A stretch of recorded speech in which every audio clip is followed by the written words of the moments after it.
Greater Noida में बसे एक छोटे से गांव सुनपुरा में सन 2016 से संचालित है संस्थानम अभय दानम, एक ऐसी संस्था जिसमें मूक प्राणी एवं असहाय पशु पक्षियों के पालन पोषण से लेकर चिकित्सा तक की उत्तम व्यवस्था की जाती है। संस्था में उपस्थित चिकित्सक एवं अन्य सदस्य दिल्ली एनसीआर एवं अनेक क्षेत्रों से 24 घंटे असहाय पशु पक्षियों का रेस्क्यू कर जीवन दान देने का नेक कार्य कर रहे हैं।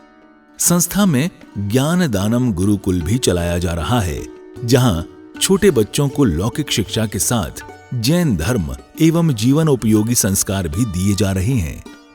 शिक्षा ही नहीं बल्कि बच्चों के रहने एवं खाने की भी निःशुल्क व्यवस्था की जाती है।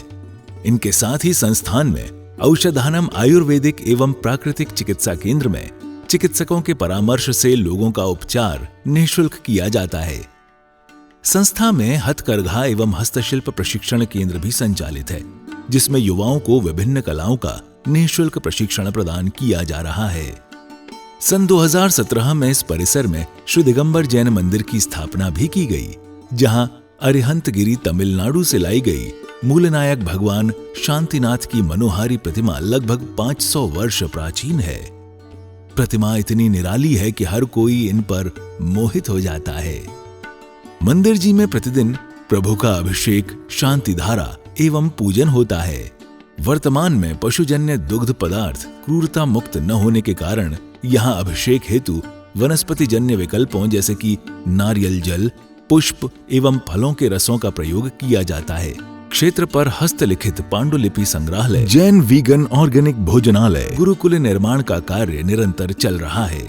यदि आप भी ऐसे मनमोहक स्थान संस्थानम अभयदानम के किसी भी कार्य एवं क्षेत्र में सहयोग देना चाहते हैं तो संपर्क करें 9868356946 9329322040। आचार्य श्री उमा स्वामी विरचित तत्वार्थ सूत्र पाठशाला। मंगल आशीर्वाद परम पूज्य आचार्य श्री 108 श्रुत सागर जी महाराज, परम पूज्य आचार्य श्री 108 प्रमुख सागर जी महाराज। प्रेरणा स्रोत परम पूज्य मुनि श्री 108 प्रणम्य सागर जी महाराज एवं परम पूज्य पाठशाला प्रणेता मुनि श्री 108 हनुमान सागर जी महाराज। नमन करता स्वर्गीय श्री उमाशंकर जैन गाजियाबाद वाले।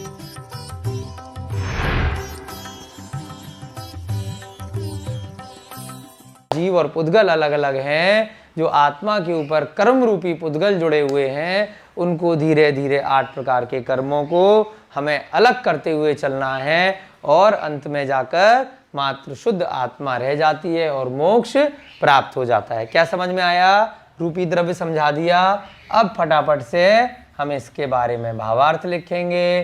क्या मतलब निकला? अवधि ज्ञान का विषय संबंध रूपी द्रव्य से है। कौन से रूपी द्रव्य से है? ऐसे रूपी द्रव्य से है जो पुद्गल हैं, जिनका रूप, रंग, रस, गंध, स्पर्श और वर्ण होता है। उसी को अवधि ज्ञान भूत भविष्य वर्तमान की पर्याय हेतु जान पाता है। और अवधि ज्ञान क्या अनंत पर्यायों को जान पा रहा है? नहीं, एक कुछ पर्यायों को जानेगा। वो भी अवधि ज्ञान का कोई जीव है, कोई देवता है, तो वो भी अनंत पर्यायों को नहीं जानेगा किसी जीव की। उसकी भी अलग अलग जहाँ जहाँ वो देवता की उत्पत्ति हुई है, उतनी ही पर्यायों को जान पाएगा। किसी भी द्रव्य की अनंत यानी कि जब से उसकी उत्पत्ति तो हो ही नहीं है किसी द्रव्य की, उसकी पिछली की अनंत पर्यायों को नहीं जान पाता। क्या अर्थ निकला इसका? अर्थात अवधि ज्ञान का विषय संबंध कहाँ से आया भाई? पिछले सूत्र से जो बात कर रहे थे, निबंधो, यानी कि अवधि ज्ञान का निबंध, अवधि ज्ञान का विषय संबंध किससे है? रूपी द्रव्यों से है। जो दिखाई दे, सुनाई दे, जिसका रंग हो, जिसका रस हो, गंध हो, स्पर्श हो और वर्ण हो, उसी को वो भूत भविष्य वर्तमान में जान पाएगा। तो रूपिष्ववधे, ये सूत्र आपका हो गया। अब अगला सूत्र लेंगे। छोटे छोटे से सूत्र हैं परंतु समझने में आपको पूरा समय दिया जा रहा है, जिससे कि एक एक सूत्र को आचार्य महाराज ने ऐसे ही नहीं बनाया। छोटे छोटे से सूत्रों में उसमें बहुत ही गंभीर बातों की चर्चा की गई है, तो आपको पता नहीं दोबारा कब समझने को मिले, तो इसलिए बहुत अच्छे से यहाँ पर आपको पूरा समय देकर एक एक सूत्र पर पूरी व्याख्या की जा रही है। कौन कौन से ज्ञान हो गए? जो अभी विषय संबंध की बात कर रहे हैं यहाँ से, है ना। मति श्रुत ज्ञान बता दिया 26वें सूत्र में, 27वें सूत्र में अवधि ज्ञान। अब कौन सा ज्ञान बचा? मन है पर्याय ज्ञान, है ना, जो अब तक हो चुके थे उनमें। 28वें सूत्र में क्या बात करेंगे? अब इसी सूत्र को आगे बढ़ाते हुए, तदनंत भागे मनः पर्यस्य, तद नंत भागे मनः पर्यस्य।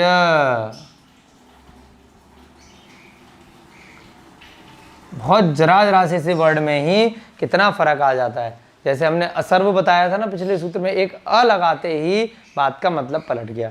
यहां पर देखिए ये तद लगाते ही सारा मतलब चेंज हो जा रहा है।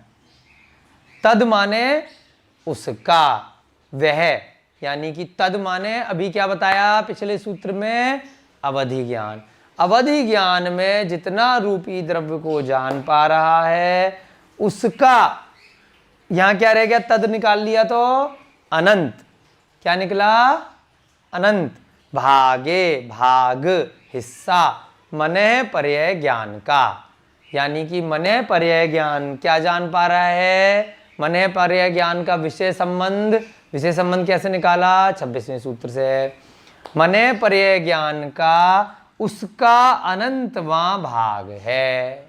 क्या अर्थ निकला? मने पर्याय ज्ञान का उसका कहां से आया? तद से। अनंतवां भाग है। किसका अनंतवां भाग है?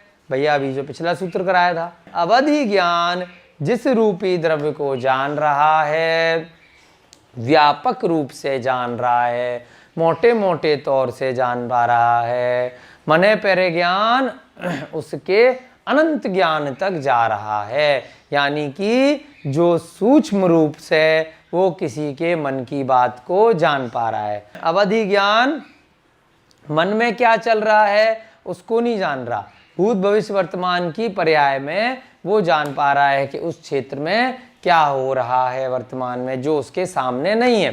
सौधर्मेंद्र का उदाहरण आता है ना, कि वो ऊपर स्वर्ग में बैठ के जान लेता है कि यहाँ पर तीर्थंकर का जन्म हुआ है। मने पर्याय ज्ञान से जान रहा है या अवधि ज्ञान से जान रहा है?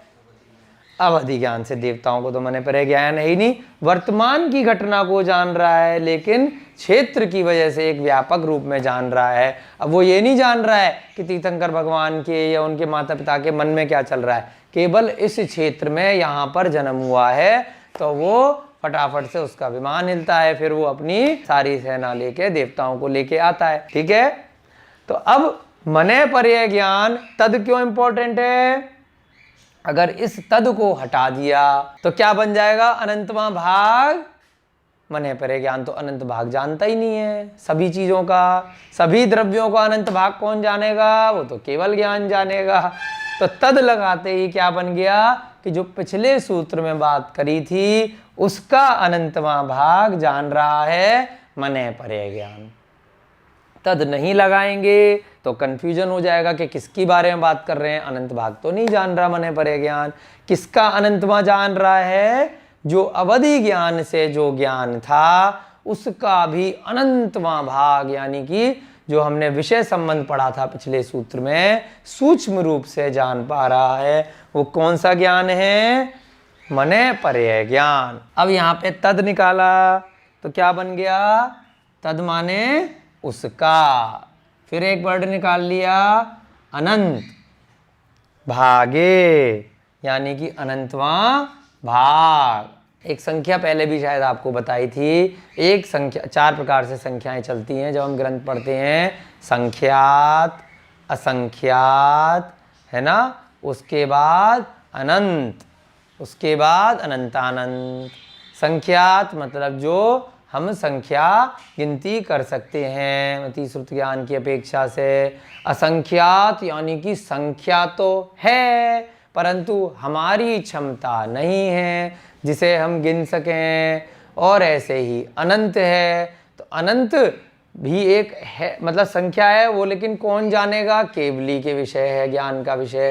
केवली भगवान सारे अनंत को भी जान लेते हैं।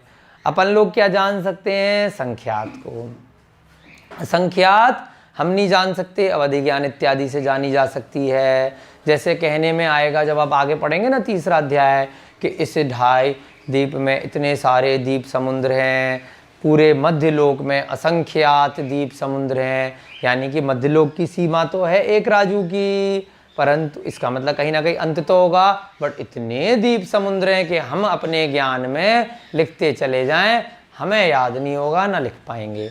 तो वो सारे की सारे द्वीप समुद्र कौन जानेगा? अवधि ज्ञान से जाने जा सकते हैं। तो संख्या तो है परंतु हम नहीं जान पा रहे। अनंत की संख्या तो देवता भी नहीं जान सकते। ये केवली के ज्ञान का विषय होता है। परंतु यहाँ पर जब तद अनंत की बात कर रहे हैं तो ये मने परे ज्ञान जो है, अवधि ज्ञान की तुलना का जो ज्ञान है उसके अनंत में भाग को जान पा रहा है। मने है परेयस्य। अनंत कथनचित अनंत का ही बहुत ज्यादा हो, जैसे जब तुलनात्मक हम करते हैं कि भाई बोल दिया कि इसमें अनंत जीव हैं, किसी चीज में, इस कमरे में अनंत जीव हैं, छोटे छोटे जो दिखाई नहीं दे रहे। फिर जब हम तुलनात्मक करेंगे, फिर इस कमरे की तुलना में 3 लोक में कितने जीव हैं, वहां भी अनंत ही हैं। लेकिन तुलनात्मक रूप से भी इससे भी अनंत से भी जब ज्यादा हो गया तो अनंत बोल दिया। उसको भी केवली जान सकता है। जब अनंत ही केवली जानेगा तो अनंत भी, कई जगह अनंत और अनंत एक ही बात होती है, परंतु तुलनात्मक रूप से जब हम छोटे से बड़े की तुलना करते हैं, है ना, कई बार आ जाता है कि इस एकमात्र पेड़ के अंदर इतने अनंत जीव हैं, वनस्पति का एक जो जीव होते हैं। तो फिर अब कोई बोलेगा भाई 100 पेड़ में कितने जीव हैं, तो 100 पेड़ में भी हैं तो अनंत ही, परंतु तुलनात्मक रूप से आप कह सकते हैं कि भाई वो अनंत हो गए, बहुत ज़्यादा हो गए, अनंत से भी ज़्यादा। इस प्रकार से संख्या दोनों अनंत हैं। तद माने उसका। अब उसका माने पिछले सूत्र से लगा लीजिए, यानी कि अवधि ज्ञान का। अनंत भागे, है ना, या क्यों लिया? ये तद के नीचे हलन लगा दिया, यानी कि अनंतवां भाग, बहुत ही सूक्ष्म, मने पर्याय ज्ञान। अब अवधि ज्ञान में एक तो 6 प्रकार बताए थे जब हमने 22वां सूत्र किया था। फिर उनको समझने की दृष्टि से 3 प्रकार बताए थे कि 3 प्रकार से भी कुछ ग्रंथों में दिया है, देशावधि, परमावधि और सर्वावधि। तो कैटेगरी की दृष्टि से देशावधि ज्ञान बताया था, 4 गतियों में हो जाता है। परमावधि और सर्वावधि दिगंबर मुनिराज को होता है। तो सूक्ष्मता की दृष्टि से जो अवधि ज्ञान का जो 3 रूप बताए हैं, तो जो सर्वावधि ज्ञान है, यानी कि सबसे ज़्यादा जो सूक्ष्म रूप से जानता है, तो उसका भी अनंतवां भाग है। सर्वाधिक ज्ञान अवधि ज्ञान में 3 कैटेगरी में 22वें सूत्र में था। तो किनको होता है? चरम शरीरी मुनिराज को। अवधि ज्ञान के 3 प्रकार में नोट में आपको लिखवाया था। तो जो सर्वावधि ज्ञान है उसके भी अनंतवें भाग को जानता है। कौन सा ज्ञान? मनः पर्यय ज्ञान। मनः पर्यय ज्ञान का विषय संबंध अवधि ज्ञान के अनंतवें भाग तक है। अर्थात मनः पर्यय ज्ञान का संबंध अवधि ज्ञान के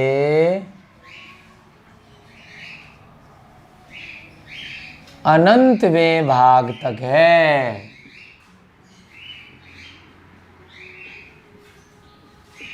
अब नोट में आप लिख सकते हैं कि 3 प्रकार का अवधि ज्ञान था, देशावधि, परमावधि और सर्वावधि।